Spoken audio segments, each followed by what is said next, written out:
Bonjour les amis, nous nous retrouvons à nouveau avec Ephrem Yacoub pour le 6e jour. Alors nous ferons, le 6e jour est long, hein, vous verrez, j'espère que vous avez vos Bibles avec vous. Et nous ferons 2 petites vidéos et je vous invite vraiment à regarder l'intégralité parce que vous n'êtes pas au bout de vos surprises. Bonjour Ephrem. Bonjour ma soeur. Que le Seigneur vous bénisse dans tous les combats de tous vos jours, qui vous accompagne tout le temps dans toutes vos démarches. Consultez-le sans cesse, il vous répondra, je suis sûr. Au Saint-Nom de Jésus.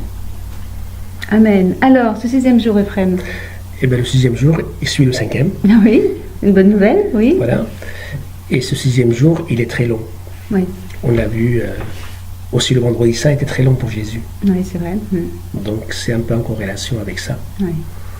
On a vu dans le 5e jour qu'il s'est envoyé en mission.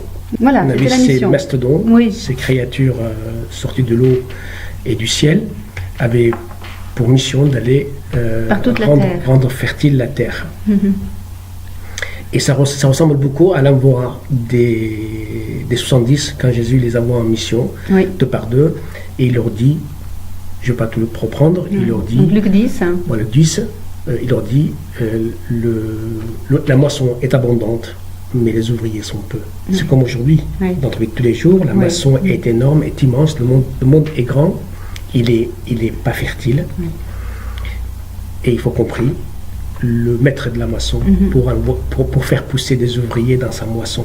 En araméen, on dit qu'il fasse pousser des ouvriers dans sa moisson, ça veut dire qu'il faut que les gens de la moisson, les gens de l'endroit, deviennent disciples du Christ et évangéliser leur propre peuple. Donc, je comprends mieux, moi, les Syriens qu'un étranger qui vient évangéliser les Syriens. C'est pour ça que nous sommes là juste pour apporter la bonne nouvelle. Et c'est dans la moisson que des ouvriers poussent. C'est comme si c'était en fait des êtres vivants qui poussaient dans la moisson. Et on est dans un temps, pardon, je m'excuse, je te coupe, on est dans un temps où on a un pape qui pousse les chrétiens à être missionnaires. Voilà. Et donc il faut qu'ils prient. Voilà. Que des Africains deviennent ouvriers, que des Chinois deviennent ouvriers, que des Arabes deviennent ouvriers, et pas que ce soit nous leurs ouvriers. Nous, on est là pour apporter la bonne nouvelle, mais les ouvriers doivent pousser. Et d'ailleurs, c'est ce dit Dieu. Donc, à la suite de ces missions, dans le 6e jour, c'est exactement ça.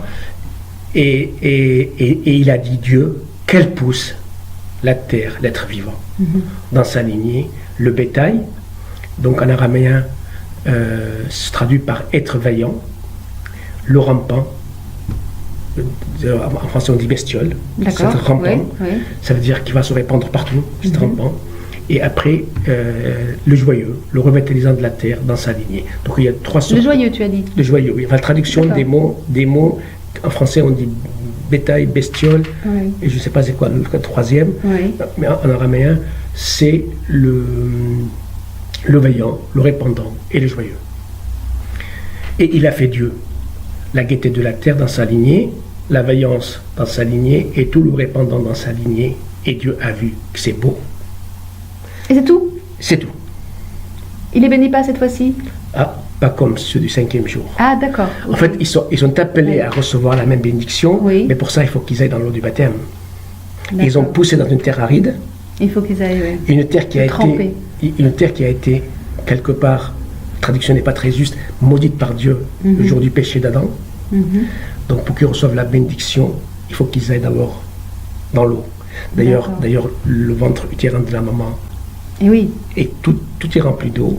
Avant que l'enfant ne sèche, il faut qu'il aille dans l'eau du baptême pour être éternellement baptisé, éternellement mouillé. Donc nous sommes appelés à un baptême rapide. Donc tous ces ouvriers qui poussent en Afrique, dans les pays qui ne sont pas chrétiens, il faut qu'ils soient dans le baptême pour appartenir à l'Église, pour naître de nouveau dans l'Église et recevoir la mission de l'Église. Il ne faut pas qu'ils soient missionnaires d'eux-mêmes. Il les bénira le jour de leur baptême, il les bénira le jour de leur confirmation, il les bénira le jour dans les sacrements. Donc là, pour le moment, ils ont poussé, mais il faut qu'ils aillent faire le pas vers leur baptême. Voilà un peu ce 6e jour, comment on peut démarrer. L'araméen nous amène dans des chemins auxquels nous n'aurions pas du tout pensé. C'est vrai, parce qu'en fait chaque mot, Beiro, Rahsho et Hayotho, chaque mot a une signification aussi en araméen, à part le fait que ce soit la signification des bestiaux. Oui. Mais c'est aussi des significations de grammaire, de signification de synonymes de mots. Voilà. Hayuto, ça veut dire la gaieté, la vivacité, être joyeux.